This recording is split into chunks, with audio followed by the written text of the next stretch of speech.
MBTI라는 도구 자체가 선호 경향의 위계를 파악하는 도구다 보니까 MBTI 유형만 가지고서는 궁합을 논하는 건 무리가 좀 있습니다. 왜냐하면 같은 MBTI라도 성숙도의 접근도 필요하고요. 또 환경에 따라서 MBTI의 그 척도가 다르게 활용되고 나타나기 때문입니다. 그래서 사실 MBTI 전문적인 용어로는 궁합을 논한다기보다는 역동관계를 유추하고 예측한다. 이렇게 이해하시면 도움되실 것 같습니다. 여우와 두루미 이야기 많이들 아시죠? 보통 일반적으로는 심술궂은 여우가 두루미를 골탕 먹이려 했다. 이렇게 보통 기억하는 게 상식적이신데요. 저는 이제 직관형의 그 전문 강사이다 보니까 저는 ENTJ라는 유형인데요. 이 이야기를 좀 다른 각도로 한번 해석을 해보았습니다. 이 둘은 정말 사랑하는 연인 사이인데요. 여우가 사랑하는 여자친구인 두루미를 위해서 평소에 자기가 즐겨 먹는 토끼를 잡아서 맛있게 요리를 해서 평상시에 즐겨 사용하는 접시에 플레이팅해서 줬는데 여자친구인 두루미 입장에서 이걸 나보고 어떻게 먹으라는 거야. 기분 나쁠 수 있다는 거죠. 때때로는 우리가 악의적인 의도로 누군가에게 불편감을 주려고 행동할 때로 인하여서 갈등이 생기기도 하지만 나는 선한 의도로 접근했는데 행동을 했는데 성향적 차이 때문에 갈등이 때때로 생기기도 합니다. 그래서 이런 부분들을 이해하고 좀 해소하기 위해서 여러 MBTI라는 도구를 통해서 이해하시게 되면 그 서로 간의 갈등을 최소화할 수 있다라는 부분을 말씀드리고 싶고요. MBTI라는 도구를 통해서 많은 사람들이 유형을 이해하는 데만 급급하시는데요. 이 유형을 이해하는 것에서 끝나는 게 아니라 이제 유형을 이해하는 건 시작이라고 저는 말씀드리고 싶습니다. 이 먼셀의 20색상화이라는 색체계가 있어요.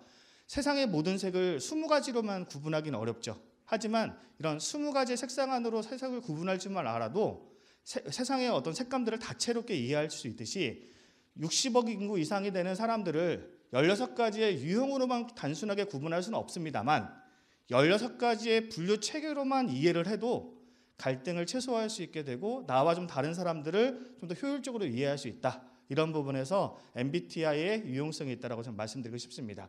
예를 들어서 주황색이라는 부분을 보시면 내가 주황색이라는 걸 알았어요. 그러면 귤색이나 다홍색 이런 가까이 있는 색들은 유사색이라고 하기 때문에 나와 같이 어우러지는 데는 강점이 될 수 있고 조화로움에는 강점이 될 수 있으나 잘 눈에 띄지는 않겠죠. 그러니까 내가 안정감을 추구하는 어떤 목표로 어떤 배우자나 연인을 생각한다라면 나와 유사색에 있는 사람들을 만나면 되겠다. 생활 패턴이 비슷하고 인식하는 패턴이나 판단하는 패턴이 비슷한 사람들을 만나게 되면 아무래도 이해와 소통이 원활하기 때문에 좋을 수 있죠. 근데 내가 성장을 좀 추구로 하거나 서로 다름으로 인하여서 돋보이게 되는 역할, 보색의 관계가 있죠. 주황색의 보색의 관계는 파랑색인데요.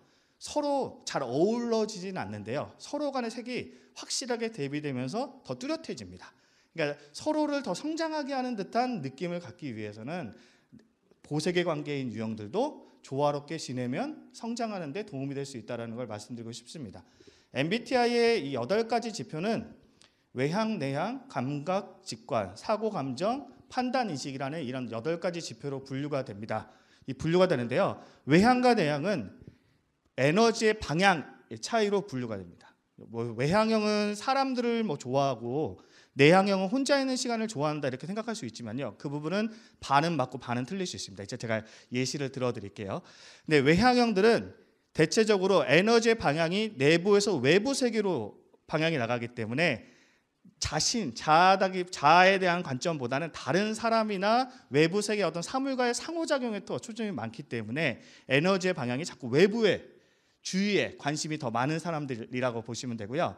내향형들은 에너지 방향이 내면 세계로 집중되기 때문에 그래서 혼자만의 어떤 사세계 시간에 대해서 관심이 많습니다. 이 외향과 내향이라는 이런 에너지 방향의 차이에서 트러블이 날 수 있는 부분은 뭐냐면 외향형들은 좀 더 적극적으로 누군가한테 다가가거든요. 근데 내향형은 그런 적극적임이 부담스러울 수 있습니다. 좀 그래서 대체적으로 내향형의 사람과 우리가 관계를 맺을 때에는 외향적 사람의 입장에서는 좀 천천히 다가가는 것이 굉장히 필요합니다. 우리가 이제 유형 간의 파워 게임이라 그래요. 어떤 집단이나 무리에서 다수가 소수에게 영향을 미치게 되고 또 위계상 상급자가 하급자에게 영향을 미치게 되는데요. 연애 관계에서도 어떤 유형 간의 파워 게임, 어떤 밸런스적인 게임이 있습니다. 좋아하는 사람이 아무래도 갑과 을이라는 비유를 했을 때 을에 좀 더 가깝다고 보시면 돼요. 내가 좋아하는 사람이 내가 좋아한다라면 그 좋아하는 대상이 어떻게 보면 갑이에요.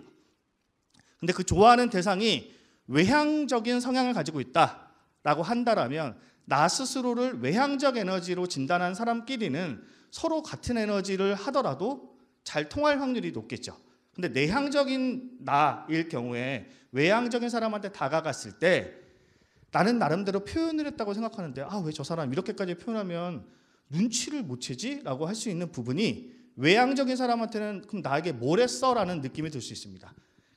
보통 프로그램 중에서 나는 솔로라는 이런 프로그램이 있어요. 연애 매칭 프로그램들을 보면 4박 5일 동안 어떤 공간에서 합숙하면서 서로를 알아가고 교제하는 어떤 교제를 위한 프로그램인데요.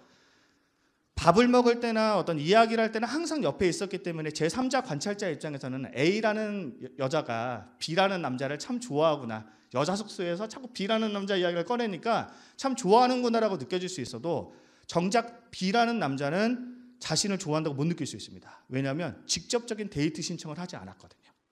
나 너 좋아해. 나랑 데이트하러 갈래? 나 너한테 관심이 좀 있는 것 같아. 나랑 이야기 좀 해볼래? 이런 직접적인 표현을 하지 않았기 때문에 옆에 항상 앉아있고 밥 먹을 때 있어도 물을 막 챙겨줘도 외향형 입장에서는 그냥 물 주나 보다라고 느낄 수 있죠. 이게 내가 특별해서라기보다는. 그렇기 때문에 내향적인 사람이 혹시라도 외향적인 사람을 좋아한다고 했을 때는 내가 평소에 가지고 있는 그 에너지로만 대하게 되면 상대방은 못 알아챌 수 있습니다. 그렇기 때문에 좀 더 적극적인 자세로 외향적 사람이 또 직접적으로 표현해주고 표출해주는 훈련이 때때로 필요할 수 있다. 또 반대로 외향적인 사람은 그 에너지가 너무 과하기 때문에 첫눈에 첫인상에 반할 수 있죠. 근데 첫인상에 반해서 내가 누군가를 좋아한다라고 표현을 하고 적극적인 애정구상을 펼치면 오히려 내향들은 그걸 부담스러워하거나 왜 나를 이상한 사람인가 보다라고 생각하면서 주춤거리고 뒤로 물러날 수 있습니다. 그렇기 때문에 같은 유형끼리가 아닌 반대적인 성향이다라면 상대방에 좀 맞춰서 행동할 필요가 있다. 그래서 MBTI가 주는 유용함은 MBTI가 무분별하게 사람들에게 전달되다 보니까 오해의 소지도 많지만 서로 간의 다름에 대한 존중과 이해가 한국 사회 문화 안에 펼쳐지고 있다. 이건 굉장히 고무적인 일이라고 저는 전문가로서 생각합니다.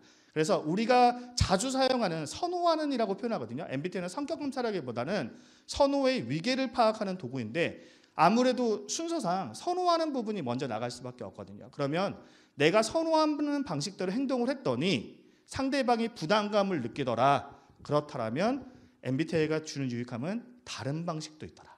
이걸 좀 이해하시는 거예요. 예를 들어서 제가 외향적인 강사다 보니까 이야기를 하면 목소리가 좀 커질 수 있습니다. 목소리가 커지면 누군가는 부담스러워하실 수도 있거든요. 무슨 말씀인지 이해되죠? 또 외향적 사람들이 예수님도 진실로 너에게 이르는 이렇게 거듭 말하듯이 외향적인 사람들은 동일한 말을 중요할 때 거듭해서 말하기도 합니다. 나 배고파, 배고파 죽겠어. 이런 식으로 이야기를 해요. 그러니까 옆에 있는 사람들이 굳이 알고 싶지 않아도 안물안궁인데 알 수밖에 없어지는 사람들이기도 합니다. 근데 그런 에너지가 있다고 했을 때 내 방식대로 선호하는 대로 행동했는데 상대방과 잘 맞으면 다행이지만 맞지 않았을 때 다른 방식도 있더라. 좀 더 내가 가지고 있는 평상시 에너지를 좀 더 차분하게 어떻게 내숭이라고 표현하기는 좀 그래요. 어떻게 보면 페르조나를 쓰는 거죠. 적절한 페르조나를 쓰면서 사회와 가정 안에서 우리가 잘 어우러지는 훈련을 하는 것들이 필수적이다라고 말씀을 드리고 싶습니다. 감각과 직관은 정보 수집하는 부분에서 차이점이에요.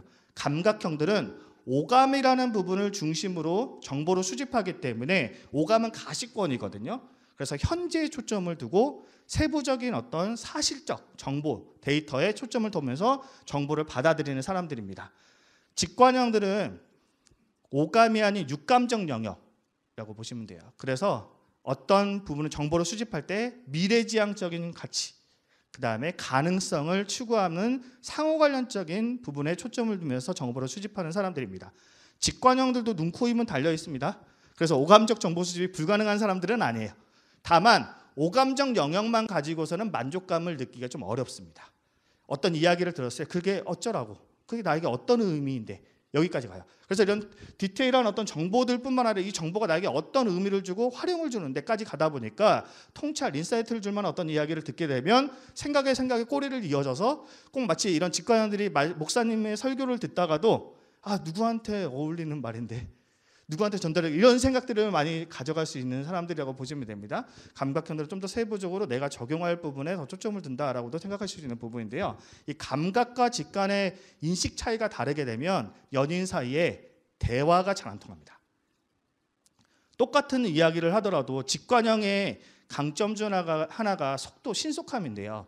비약적인 전개를 꺼내게 돼요. 그러다 보니까 앞뒤 맥락을 끊고서 우리 저번에 뭐 하기로 했지? 그러면 저번에 뭐 하기로 했지를 좀 더 상세하게 설명해 주면 감각형들이 이해를 할 텐데 당연히 알고 있다고 생각을 해서 뜬금없는 상황에서 꺼내게 되면 감각형 입장에서는 갑자기 이게 무슨 이상한 소리야? 생뚱맞는 소리야? 라고 느껴질 수 있습니다.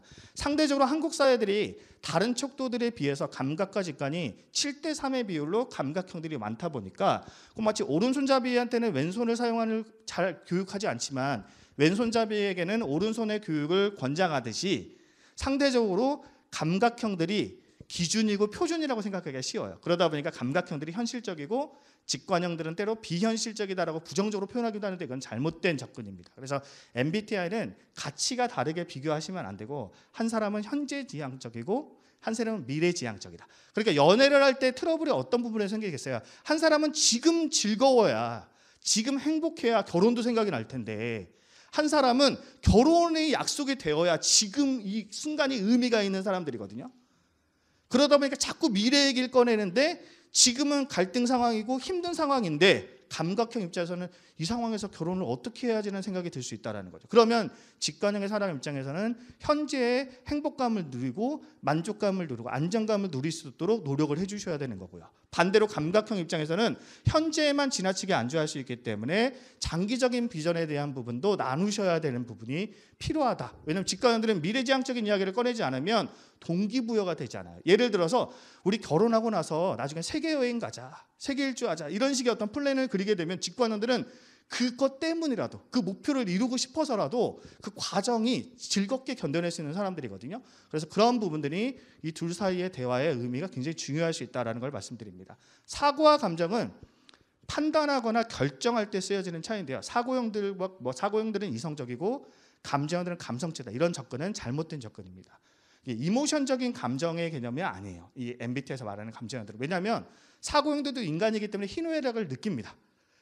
피도 눈물도 안 나는 사람들이 아니에요. 다만 사고형들은 왜 사고형이라고 한다면 원칙형으로 이해하시면 도움이 되는데요. 판단하거나 결정할 때 객관성에 더 초점을 두고 원리 원칙, 논리적 부분에 입각해서 결정을 내리다 보니까 아무리 친해도 아닌 건 아니에요. 그래서 연인 사이에 특히 사고형들이 감정형들에게 상처를 주는 것처럼 느껴질 때가 있습니다. 왜냐하면 내 편을 들어줘야 되는데 어떤 상황이 맞는지 시비를 가리려고 자꾸 초점을 두다 보니까 문제는 정답이지만 나에게는 틀린 거예요.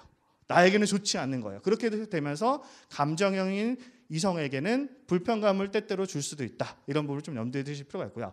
감정형들은 관계형 이렇게 좀 기억하시면 좀 더 좋은데요. 조화로움을 추구하다 보니까 감정형들은 갈등 상황을 극도로 싫어합니다. 사고형들은 갈등이 때때로 생기더라도 그래서 사고형들에게 연인에서 가장 중요한 부분은 뭐냐면 연인 사이에 안 싸울 수는 없잖아요. 부부 사이에도 안 싸울 수는 없잖아요. 그러다 보니까 어떻게 싸움을 잘 해소하는가, 싸움의 과정을 어떻게 잘 소화하고 잘 화합하는가, 여기가 사고형들은 굉장히 중요한 포인트예요. 왜냐하면 싸우지 않는다는 건 사고형에게 말이 안 되는 소리예요. 부딪힐 수 있어요. 그래서 그 부딪힘의 상황이 어떻게 잘 어우러지고 화해되는가, 여기가 굉장히 초점인데요. 감정형들은 다투는 상황이 그렇게 불편합니다. 갈등 상황을 극도로 불편해하는 경향이 강합니다. 그러다 보니까 내가 맞아도 상대방과의 갈등이 너무 싫기 때문에 그냥 맞춰주는 듯한 태도, 순응하는 듯한 태도를 취할 때가 있어요. 그래, 네 말이 옳다. 그래서 황희정승 이야기 아시죠? 사실 사고형들 입장에서는 말도 안 되는 이상한 소리예요. 네 말도 옳고 내 말도 옳다. 이런 말을 하면 뭔가 화해되는 것처럼 보일 수 있지만 직접 당사자라고 생각해 보세요. 얼마나 속이 터지겠습니까? 제3자 입장에서 봤을 때는 굉장히 화합을 이룬 것처럼 보여지겠지만 실제 당사자 입장에서는 속 터질 수 있습니다. 그러다 보니까 감정형들은 갈등을 굉장히 불편해하고 또 자신과 상대의 가치를 굉장히 중시하는 사람들입니다. 그러다 보니까 옳고 그름보다 더 중요한 건 뭐냐면 의미 부여예요. 예전에 사고형들이 한국 사회에 좀 더 많았는데 최근에는 감정형들이 점점 늘어나고 있습니다. 그러다 보니까 예전에는 가성비라는 말을 많이 사용했어요. 근데 요즘에는 가심비라는 말 들어보셨죠? 가격이 좀 더 비싸더라도 마음의 만족감을 줍니다. 그래서 이쁜 쓰레기 이런 피규어들 좋아하잖아요. 그러니까 사고형 입장에서는 이걸 왜 사? 굳이 쓸모도 없는 거라고 생각할 수 있지만 감정형 입장에서 이게 나에게 주는 의미가 무엇이고 나에게 이런 행복감을 주고 이런 안정감을 주고 만족감을 준다라는 어떤 설명을 했을 때 그럴 수도 있구나라는 부분을 좀 서로 간의 이해가 필요할 수 있다라는 걸 말씀드립니다. 판단과 인식은 생활 양식의 차이인데요. 판단형들은 계획적이고 인식형들은 무계획적이다. 이건 잘못된 접근이고요. 둘 다 계획을 세우는 것은 능력적인 부분의 능력의 유무를 파악하는 도구가 아니기 때문에 계획은 노력하면 세워집니다만 판단형들은 그 계획을 유지하려는 데 초점을 두다 보니까 때때로 판단형의 강점은 그 계획을 잘 실행하고 마무리하지만 약점은 상대방에게 지나치게 간섭하거나 강요하고 통제하는 경향이 있습니다. 그래서 상대적으로 판단형들이 잔소리가 좀 더 심해요. 야, 우리 영화 보러 가야 되는데 지금 빨리 준비 안 해? 안 나가? 막 이런 식으로 에너지가 나온다는 거죠. 그러니까 영화 보러 가는 데이트 좋은 시간인데 그 한마디 때문에 빈정상에서 가기 싫어질 수 있다는 거죠. 왜 이렇게 재촉해? 어차피 광고 10분이 있는데 이러면서 투덜거리면서 상대방이 불편감을 느낄 수도 있다는 거죠. 근데 판단 입장에서는 뭘 하기로 했으면 제때, 제대로 이런 부분이 굉장히 중요한 키워드다 보니까 상대방에게 지나친 간섭이나 통제가 때때로 될 수 있습니다. 인식형들은 감각과 직관이라는 인식 기능을 중점으로 생각하는 생활 양식이기 때문에 정보 수집에 초점을 더 많이 두거든요. 그래서 계획이 있다고 하더라도 좀 더 알아보자, 좀 더 찾아보자 이런 사람들이에요. 그러다 보니까 계획이 때때로 더 좋은 대안에 의해서 대치가 되거나 변경되기도 합니다. 그래서 상대적으로 인식형들이 적응이라는 키워드가 있거든요. 잘 맞춰주고 순응하는 그런 태도가 있습니다. 그래서 MBTI가 특히 FP이신 분들이 MBTI가 좀 자주 변한다는 느낌이 드는 이유도 여기에 있습니다. 관계지향적인 초점을 두면서 적응하는 키워드를 갖고 있기 때문에 상대적으로 FP들이 순응적인 태도를 갖고 있습니다. 그러다 보니까 모든 유형들은 다 일장일단이 있어서 순응적인 사람들이 아무래도 배려심이 좋겠죠. 근데 배려심이 좋은 사람들의 약점은 답답해요. 자기 표현이 좀 약할 수 있어요. 또 반대로 자기 표현이 강한 사람들은 리더십 있고 추진력 있다라고 보일 수 있지만 또 한편으로 이런 자기 주장이 강한 사람들의 약점은 주변 사람들의 상황을 충분히 고려하지 못할 수 있는 약점이 있을 수 있다는 것입니다. 그래서 상대적으로 어떤 유형이 무조건 나에게 적합하다기보다는 내가 어떤 유형을 좀 더 우선적으로 내가 어떤 가치를 좀 더 우위에 두고 있는지를 먼저 진단을 했을 때 나에게 좀 더 적합한 이성, 적합한 관계가 이루어지는 데 도움이 될 수 있다는 걸 말씀드리고 싶습니다. MBTI 16가지 유형은 이런 틀적인 면에서 이해될 수 있는 가치인데요. 이런 MBTI 외향은 사람들을 좋아하고 내향은 혼자 있는 걸 좋아한다고 생각할 수 있는데 이 부분을 이런 조합적 관점에서 한번 이해를 해보도록 하겠습니다. 이 T와 F를 아까 말씀드렸죠. T는 독립적인 경향과 일중심적인 태도를 좀 더 가지고 있는 사람, F는 관계 중심적이면서 사람 중심적인 태도를 가지고 있는 사람, 이렇게 이제 말씀드릴 수 있는데요. 외향적이라고 하더라도 이 T들은 일중심적인 태도를 갖고 있기 때문에 약간 어떤 태도라고 보시면 되냐면요. 축구를 하고 싶으니까 몇 명이 필요하죠? 네, 22명이 필요하죠. 우리 11명은 우리 팀만 11명이니까요. 22명이 필요하니까 축구장에 가서 이제 운동장에 갔는데 농구하고 있는 사람들에게도 저희 같이 축구합시다.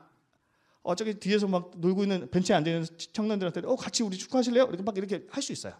근데 축구 끝나면 그 사람들이랑 같이 밥 먹으러 가나요? 안 가죠. 그러니까 이런 관계적인 면에 대해서는 후순위로 좀 밀려나는 사람들이라고 보시면 돼요. 그래서 이 T들은 주변에는 사람은 항상 많지만 그 상대방에 대한 관심이 좀 적은 사람들입니다. 근데 축구를 잘해요. 그러면 쟤 어디 살아? 쟤 몇 반이야? 쟤 이름이 뭐야? 이러면서 관계적인 면이 나중에 생깁니다. 그래서 특히 이 T들이 일중심적인 태도에 집중되어 있기 때문에 종종 MBTI를 설명할 때 사람을 쓸모 있는 사람, 쓸모없는 사람 이렇게 구분하는 게 그런 의미이기도 합니다. 그러니까 목적 중심으로 누군가에게 다가가기 때문에 이 T들의 사람과 관계를 맺고 관계를 좀 더 증진시키기 위해서는 같이 어떤 팀을 하는 게 굉장히 좋아요. 그리고 차량팀도 마찬가지죠. 같이 어떤 기능적인 일을 하면서 어울려질 수 있는 그런 관계 대신 관계지향적인 게 후순위다 보니까 이 일을 마무리하고 이제 관계적인 부분을 집중하는 사람들이겠죠. 근데 EF들은 관계지향적인 부분이 굉장히 더 초점을 두기 때문에 사교적인 경향이 이런 네 가지 태도 중에 가장 강합니다. 정보 수집이 굉장히 빨라요. 누가 냉장고를 샀다 그러면 이 T들은 그래 냉장고 샀어? 끝이에요. 관심이 없어요. 굳이 냉장고에 관심이 없으면요. 근데 내가 관심 있는 분야라면 TMI가 되기도 합니다. 이 T들도. 근데 EF들은 관심이 없어도 어디 거 샀어? 삼성 거야? 와, 나 그 색깔은 이러면서 뭐 관심이 있다 보니까 주변 사람들에게 얘네 냉장고 샀대. 삼성 거래. 색은 무슨 색깔이야? 막 이러면서 오지랖적인 에너지가 나타나기도 하는 거예요. 그러니까 정보 수집도 빠르고 전달력도 굉장히 좋습니다. 그래서 인플루언서들은 대부분 EF들이 많습니다. 그러니까 EF들은 누군가의 어떤 생각들을 잘 전달하는 걸 좋아하겠죠. 그러다 보니까 예를 들어서 ET와 EF가 ET가 어떤 일에 대해서 전달해주는 거, 소문내주는 걸 EF의 관계와 연결되게 되면 고마움을 느낄 수 있죠. 근데 상대적으로 IT라는 개념의 유형이 있습니다. I와 T가 들어가 있는 ISTJ, ISTP, INTJ, INTP 이런 유형들은 사교적 경향이 가장 적어요. 왜냐하면 일을 집중하는 태도를 강하게 하는 사람들이기 때문에 자기의 속내를 쉽게 드러내지도 않고 다른 사람들에게 자기가 드러나는 것도 선호하지 않습니다. 근데 EF가 도와준다고 얘 뭐 했대 막 소문을 내면 어떻게 돼요? 싫죠. 극혐이죠. 극혐. 불편해지죠. 그러니까 나는 얘가 좋은 일을 했으니까 합격했으니까 뭐 시험에 합격했으니까 말해주면 친구들한테 말해주면 고마울 줄 알았는데 말을 해주니까 관계가 어색해지는 상태가 될 수도 있어요. 그래서 IT들은 연애를 할 때에도 둘만의 시간을 굉장히 중요시 여깁니다. 이 관계를 막 주변 사람들한테 막 알리고 홍보, 그래서 SNS에 막 자랑하고 막 이런 것들이 불편할 수 있기 때문에 사진을 올려도 돼? 올릴 수 있는 수위를 너가 한번 필터링해줘. 이러면서 허락을 받는 것도 때때로 필요할 수 있다. 왜냐하면 IT들은 그런 것들이 불편해집니다. 동의받지 않는 그런 사진, 그 다음에 동의받지 않는 자신에 대한 누군가한테 소개 이런 것들이 불편할 수 있는 사람들이라는 걸 좀 기억해 주셨으면 좋겠고요. IF들은 내향형이긴 하지만 관계지향적이기 때문에 사람들과 함께 있는 걸 굉장히 좋아해요. 그래서 때때로 IF들을 외향형이라고 오해합니다. 야, 너 되게 말 많은데 어떻게 네가 내향형이야? 하지만 IF는 가까운 사람들에게 에너지가 많이 생기고요. 주변 사람들의 이야기를 들으면 우리가 10이라고 했을 때 6, 7을 듣다 보면 나도 그런 적이 있는데 공감되면서 호응하고 나의 이야기도 꺼내게 되는 3, 4 정도를 자기 표현하는 사람들이라고 보시면 돼요. EF와 IF의 큰 차이점은 EF는 초대합니다. 먼저 연락하는 경향이 있는데 IF가 근데 먼저 연락하는 경우는 별로 적다고 보시면 돼요. IF들은 초대에 응하는 사람들이에요. 치킨 먹을래? 그러면 되게 좋아하지만 내가 먼저 누군가한테 전해서 치킨 먹자라고 말하는 건 좀 어려운데 특히 IF들은 연락을 먼저 하더라도 한 테이블에 우리 4명 앉잖아요. 그러니까 한 2-3명 정도 가까운 사람들을 부른다고 하면 EF들은 이렇게 파티가 돼요. 파티가 돼서 서로 같이 이런 장을 열어주는 것이 굉장히 의미 있고 보람되고 서로 간에 같이 이렇게 커넥팅해 주는 것들을 굉장히 의미 있게 생각하는 사람들이기도 합니다. 그래서 이런 부분들이 누군가한테는 고마움이 되지만 유형의 다름 때문에 불편감이 다가올 수 있다는 게 이런 측면을 말씀드립니다. 이런 가로는 태도 지표라고 하는데요. IJ적인 태도인 사람들이 4가지 태도 중에서 가장 느려요. 왜냐하면 이 사람들은 결정을 신중하게 하는 경향이 있기 때문에 특히 EP형들은 활동지향적이라 열정이 강한 사람들이기 때문에 속도가 빠릅니다. 그래서 이런 유형들이 IJ들을 답답하게 여길 확률이 높고요. 또 IJ들은 EP들이 덜렁댄다, 신중하지 못하다라는 느낌이 들어서 불안함을 느낄 확률이 있습니다. IP들은 관조형이라고 해서 지켜보는 걸 좋아하는데 EJ들은 추진형이라고 해서 참여시키는 일을 잘해요. 그러니까 IP 입장에서는 EJ들이 간섭한다라고 느껴지기 쉽고요. 또 EJ들 입장에서는 IP들이 이 사람은 공동체 의식이 없다. 나한테 너무 관심을 안 갖는다라고 섭섭해함을 느낄 수 있습니다. 이런 차이점들이 생길 수 있습니다. SJ라는 어떤 기질적 특징은 안정감, 질서정연한 것들을 굉장히 추구하는 사람들인데요. 이와 반대되는 MP들은 자유로운 사람들이에요. 자유분방한 틀을 벗어나고 싶어하는 사람들이에요. 그러다 보니까 SJ들이 만들어 놓은 그 틀이 NP들에게는 답답함으로 다가올 확률이 굉장히 강하다. 근데 이제 반대이기 때문에 서로의 어떤 안정감을 추구하는 SJ들이 MP들을 통해서 새로운 자극을 또 얻는 활력이 될 수도 있겠죠. SP들은 현재에 초점을 더 많이 두는데 NJ들은 미래지향적인 가치에 대해서 초점을 많이 두는 사람들입니다. 그러다 보니까 대화를 나눌 때 NJ들은 의미 있는 좀 미래지향적인 어떤 무언가를 목표를 실행하는 데 초점을 두는데 SP들은 현재 여기에 즐기는 순간들을 즐기는 데 초점을 두다 보니까 서로 간의 대화가 갈등이 생길 수 있는 요소들이 있다는 걸 말씀드리고 싶습니다. 그래서 이런 MBTI의 어떤 유형적인 차이들을 좀만 이해하더라도 나와 다른 사람들을 어떻게 하면 조화롭게 잘 이해할 수 있을지를 이해하시는데, 파악하는데 도움이 될 것 같습니다. 네, 이상으로 마무리하도록 하겠습니다. 감사합니다.